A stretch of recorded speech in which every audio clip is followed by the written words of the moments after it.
Кыргызстанда 24 октябрдан 31 октябрга чейин дүйнөлүк каражат топтоо күнүнө карата маалымат агартуу кампаниясы өтөт. Компания калктын финансылык сабаттуулугун жогорулатууга арналган жана анын жүрүшүндө ар түрдүү иш-чаралар уюштурулат. Маалымат үчүн айта кетсек, дүйнөлүк каражат топтоо күнү Кыргызстанда 2015 жылдан бери өткөрүлүп келет. Бул чыгарылышта ушул теманын айланасында сөз кылабыз. Суроолорубузга Улуттук банктын расмий өкүлү Аида Карабаева жооп берет. Саламатсызбы? Студиябызга кош келипсиздер. Алгач ушул дүйнөлүк каражат топтоо күнү тууралуу бир маалымат алып алсак, мунун негизги максаты эмне? Негизи дүйнөлүк каражат топтоо күнүнө байланышкан бардык ошо биз өткөзүп аткан иш-чаранын негизги максаты бул биздин калктын финансылык сабаттуулугун жогорулатуу. Андан тышкары ошо каражат топтоо маданиятын жогорулатуу.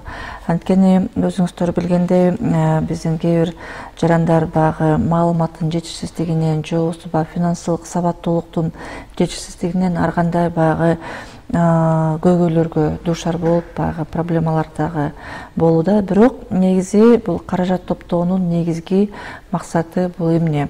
Башкача айтканда, кандайдыр бир баягы турмушта ар кандай баягы көрүнүштөр болот эмеспи? Мисалы, пандемия убагында бул баягы аябай ачык айкын көрүнүп калды. Башкача айтканда, кандайдыр бир баягы финансылык коопсуздуктун жаздыкчасы болуш керек да. Башкача айтканда, кандайдыр бир баягы каражаттарды топтоп, кандайдыр бир мындай финансылык каражаттарды топтоо менен мындай коопсуздукту дагы болуш керек да. Анткени эгерде эл аралык стандарттарга кайрылсак, бар бир жеке адамдын же болбосо үй бүлөнүн бир ошол коопсуздук, финансылык коопсуздук жаздыкчасы ошо ай сайын короткон чыгашанын бир 6 айлык суммасына барабар болгон мындай финансылык жаздыкчасы болуш керек да. Анткени эгерде кандайдыр бир мындай турмушта бир көрүнүш болуп, баягы ай сайын алып аткан же болбосо күнүмдүк келип аткан финансылык каражаттардын агымы токтоп калган күндө кандайдыр бир мындай финансылык кандайдыр бир проблемасыз катып отурган акча болуш керек. Катып отурган баягы үй бүлөнү камсыз кылуу үчүн, күнүмдүк баягы киришилер, чыгашыларды кылыш үчүн кандайдыр бир жаздыкча болуш керек да. Ошондуктан бул негизи иш-чара, ошо финансылык, ошо каражат топтоо күнү эл аралык Кыргызстанда 2015 жылдан бери өткөзүлүп келатат. Анткени эгерде мисалы алдыңкы дүйнөлүк экономикасы бар же болбосо батыш өлкөлөрүнүн практикасын карасак, аларда 90 жылдан ашык убакыттан бери ушундай иш-чара өткөзүлүп, негизи мындай баягы каражат топтоо маданияты абдан калыптанып калганда, бизде бул жогоруда айткандай мындай иш-чаралар ошо 15 жылдан бери биринчиден бул финансылык сабаттуулукту жогорулатуу. Анткени жанагындай каражат топтош үчүн билиш керек да, кандай мисалы финансылык продуктылар бар, кандай баягы коопсуздукту камсыз болот, баягы болгон баягы жанагы мындай банкалар же болбосо үйдө жаздыктын алдында катылган каражат ошол жерде жата бербей, ал акча алып келип туруш керек да. Мисалы деген бүгүнкү күндө эң эле мындай баягы популярдуу болгон баягы продуктылардын бири бул банктык депозит. Бүгүнкү күндө эгерде мисалы коммерциялык банктардын маалыматына карасак, сом менен болгон депозиттер боюнча баягы проценттик тартуулаган проценттик ставкалар жогору да, чет өлкө валютасына караганда. Ошол эле учурда бул жеке эле жарандардын бир кандайдыр бир үй бүлөнүн гана баягы коопсуздугун камсыз кылбастан, андан башка дагы өлкөнүн экономикасына дагы тийгизген таасири бар да. Башкача айтканда, экономист айтканда мультипликативдик эффект дагы бар да. Мисалы, эгерде баягы бардык жарандар эгерде үйүндө кармап турган болсо, ал акча биринчиден кандайдыр бир кооптону болушу мүмкүн, ар кандай эми баягы кырсык болушу мүмкүн. Банкка мисалы депозитке салынган күнү биринчиден бул акча кошулуп турат, башкача айтканда баягы проценттер төлөнүп турат. Экинчи жагынан 2008 жылдан бери биздин өлкөдө ошо аманаттарды коргоо жөнүндө атайын мыйзам бар да. Башкача айтканда бул баягы эгерде кандайдыр бир банкта мисалы банкроттукка учураган болсо, ошо мыйзамга ылайык мамлекет тарабынан 200 000 сомго чейин суммадагы төлөп берүү кепилдиги бар да. Мисалы деген эгерде сиздин депозитиңиз болсо, бир банкта 200 000 сомго чейин проценттери кошулганда да, эгерде ошол сиз акча каражат салган банк кандайдыр бир баягы кандайдыр бир учурда банкроттукка учураган болсо, ошо жана мен жогоруда айткан аманаттарды коргоо жөнүндө мыйзамга ылайык мамлекет тарабынан 200 000 сом төлөнүп берилет да, сөзсүз түрдө. Ошондуктан бул ошо мыйзамдын болушу жана ошондой эле банктардын финансы системасынын бүгүнкү күндөгү туруктуулугу негизи биз акыркы жылдары дагы көрүп атабыз. Депозиттердин биринчиден көлөмүнүн көбөйүшү, бул дагы ошо биздин жарандар тарабынан банктарга болгон ишенимдин баягы артуусунун бир негизги көрүнүштөрүнүн бири да. Мисалы эгерде статистиканы карасак, ушу 2022 жылдын башынан тартып эле депозиттик база, банк системасы депозиттик базасы 286 миллиард сомду түзүп, ошо жылдын башынан бери 15,4%га жогорулады да. Салган бул депозиттердин көбөйүшү тууралуу айтып атабыз да. Жогоруда биз баягы аманаттарды коргоо маселеси тууралуу айтпадыкпы? Биздин жарандардын чочулаганы дагы ушул.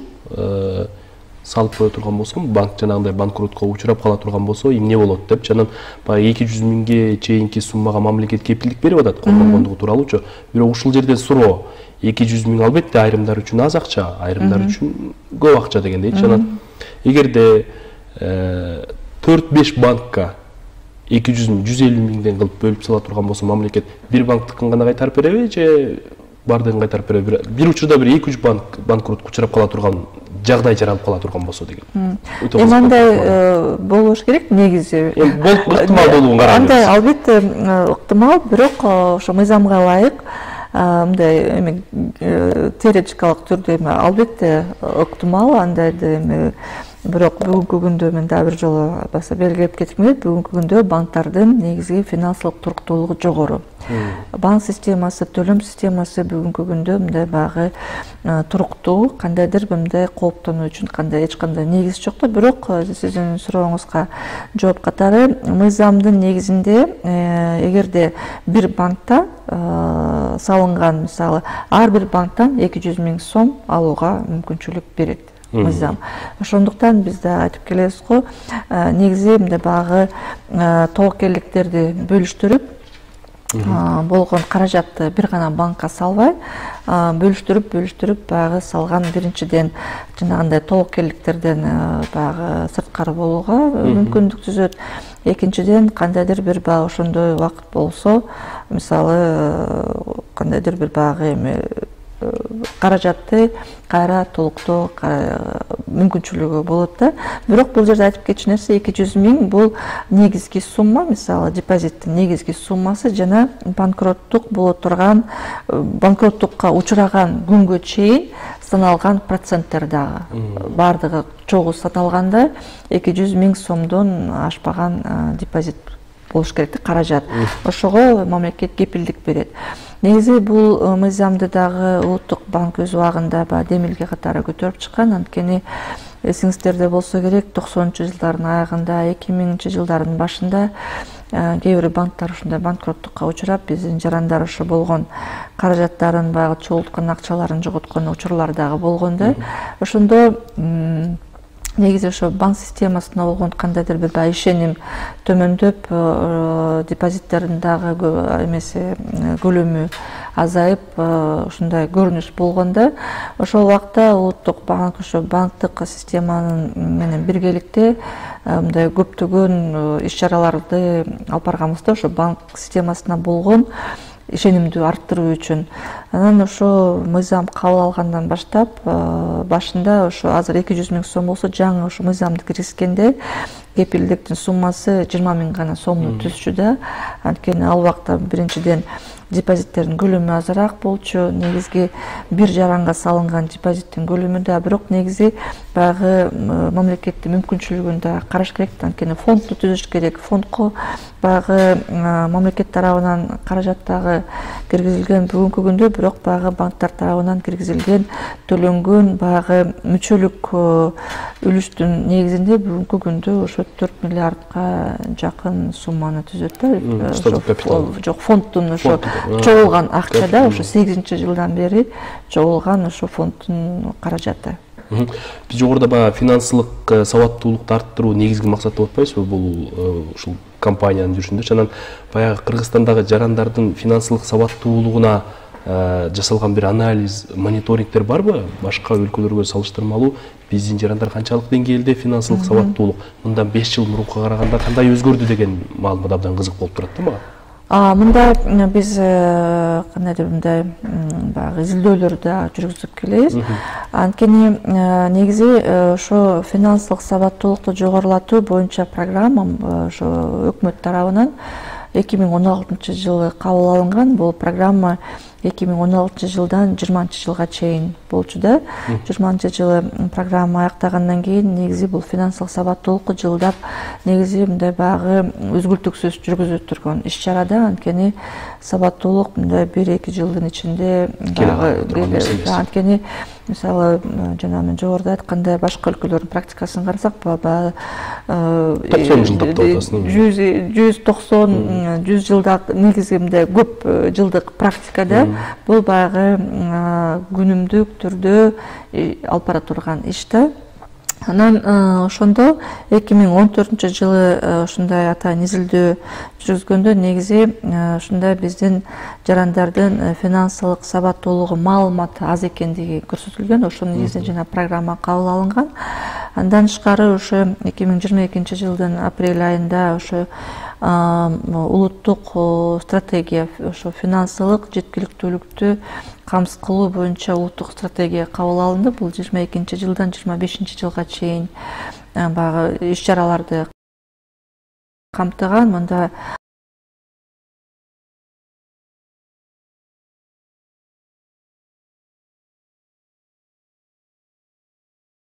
улуттук банк гана эмес, банк системасы, башка мамлекеттик органдар, биринчиден баягы билим берүү министрлиги жана ошондой эле негизги министрликтер дагы ага өзүнүн баягы иш-чараларды жүргүзөт да. Эмне үчүн билим берүү министрлиги? Анткени биз ошо финансылык сабаттуулукту жогорулатуу иш-чараларын ушу биздин кичинекей жарандарды окутуудан дагы баштадык да. Бүгүнкү күндө ушу мектептерде атайын ошо финансылык сабаттуулук боюнча сабактар, ошо атайын предметке интеграцияланган да. Экономика бүгүнкү күндө финансылык сабаттуулук жанагы коом жана адам деген предметтин ичинде бүгүнкү күндө окутулуп келатат. Анткени биздин максат ушу биздин кичинекей жарандарды ушу мектептен даярдап, мындай баягы алар чоңоюп баягы өздөрү финансылык чечимдерди кабыл алган учурда ошондойго даяр болуш керек. Башкача айтканда негизги мындай негиздерине үйрөтүү да. Каяктан маалымат алыш керек, кандай багы караш керек. Азыр мисалы мектептерде ошо көчөгүнтөн баштап атайын оюн бар, баягы эме деп коебуз, бизнес оюн, мындай каражат топтоо деген. Ошол оюндар мектептерде баягы окуучулардын арасында дагы жүргүзүлүп, атайын баягы мындай сабактар дагы жүргүзүлүп атат да. Мугалимдерде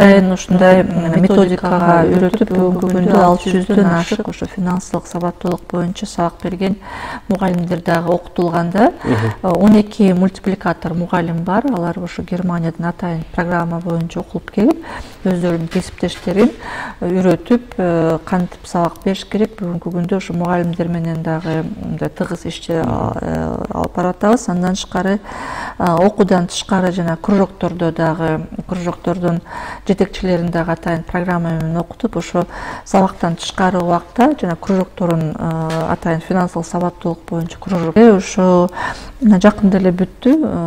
Сентябрдын аягында, октябрдын башында бардык региондордо ошо калк үчүн ошо финансылык сабаттуулук боюнча 42 семинар өткөздүк. Бул ошо ОБСЕнин колдоосу менен атайын даярдалган ошо тренерлер, мугалимдер региондорду кыдырып бардык баягы айылдарда ушундай семинарларды өткөзүп келдик. Бул баягы дайыма эле өткөзүлүп турган иш-чара. Ошондуктан баягы жанагындай сиздин сурооңузга жооп катары негизи эле бүгүнкү күндө баягы билими азыраак болгондуктан, бирок мурункуга караганда 14-15 жылга караганда бир аз жогорулады. Жылыш бар. Башкача айтканда жанагы биз өткөзүп аткан бардык иш-чаралар ошолордун натыйжасы деп дагы биз санайбыз. Бирок бул иш-чаралар мындан ары дагы өткөзүлүп турат да. Эмки суроону мен ушул акча топтоо маданияты тууралуу бергим келип турат. Жогоруда сиз баягы акча топтогонду үйрөнүшүбүз керек. Жана топтолгон акча ал каражат алып келиш керек деген айтып атпайсызбы? Анан бардыгыбыз эле банкка депозитке сала бербейбиз. Азыр интернет абдан өнүктү, маалымдуулук дагы абдан өнүктү. Азыр биткоинге салгандар бар, онлайн биржаларга салгандар бар, соода биржаларына салып аткандар бар да. Анан улуттук банк ушундайда сиздер кандай пикир же кандай сунуш айтат элеңиздер биздин жарандарга? Негизи мындай каражат топтоо ар бир жаран үчүн, ар бир адам үчүн мындай индивидуалдуу да, жеке. Анткени каражат топтоонун биринчи максаты эмне максат, кандай максат менен баягы каражат топтойбуз? Бул баягы эми кандайдыр бир баягы келечекте болуучу чыгымдар болушу мүмкүн. Мисалы балдардын окуусуна, мисалы чет өлкөдө окута турган деген максат болсо, албетте каражат топтоонун алдында баягы максаты. Азыркы учурда ошо жана биздин каражат топтоо күнүнүн негизги баягы девизи бул кыялдар канат байлаганда. Башкача айтканда, баягы бир кандайдыр бир финансылык максат коюп, ошого түптөй баягы каражат чогултуу да. Мисалы өзгөчө мына жаштар арасында, окуучулар, балдар арасында ар бирөөнүн баягы кандайдыр бир финансылык максаты болушу мүмкүн. Албетте, мындай чоң кишилерге, мындай уже чоң адамдар үчүн максаты дагы башка да. Ошон үчүн кандай валютада, кандай баягы түрдө каражат топтоо ар бир адамдын өзүнүн жеке иши да. Бүгүнкү күндө өзүңүз айткандай чындыгында маалымдуулук абдан жогорку деңгээлде, интернет бар, социалдык тармактар бар. Негизи бүгүнкү күндө бардык маалымат интернет аркылуу, мисалы банктардын финансылык продуктулары тууралуу маалымат кеңири алардын сайттарында берилген, социалдык тармактарда берилген. Бирок ошол эле учурда дагы мындай карай билиш керек, анализдей билиш керек да. Анткени кайсынысы туура, кайсы коопсуз, биринчиден коопсуз болуш керек да. Канчалык каражатты көбүрөөк таап алам эмес, биринчи убакта коопсуздукту сактоо. Анан кандай мүмкүнчүлүгүм бар? Мисалы, көбүнчөсүнүн мисалы мындай бизге да кайрылгандардын ичинен көбүнчөсүндө кандайдыр жаңылыштык мындай ой бар да. Каражат топтоо үчүн көп каражат болуш керек, аз каражат менен топтоого мүмкүн эмес дегенде жаңылыш ойлор дагы жолугуп келет. Бирок эгерде бүгүнкү күндө карасаңыздар, банктар аркылуу дагы 500 сомдон, 1000 сомдон баштап айына кандайдыр бир баягы азыраак эле сумманы өзүңүздүн баягы үй бүлөлүк бюджетке кандайдыр бир терс кесепетин тийгизбеген сумманы ошо каражат топтоп ай сайын негизи баягы метип турса болот да. Ошондуктан анан азыркы күндө дагы ошо финансылык жанагы Германиянын кызматташы эл аралык кассасы менен дагы биз мындай тыгыз иш алып барып келатабыз. Негизи 15-жыл ошолордун колдоосу менен өткөзө баштаганбыз да.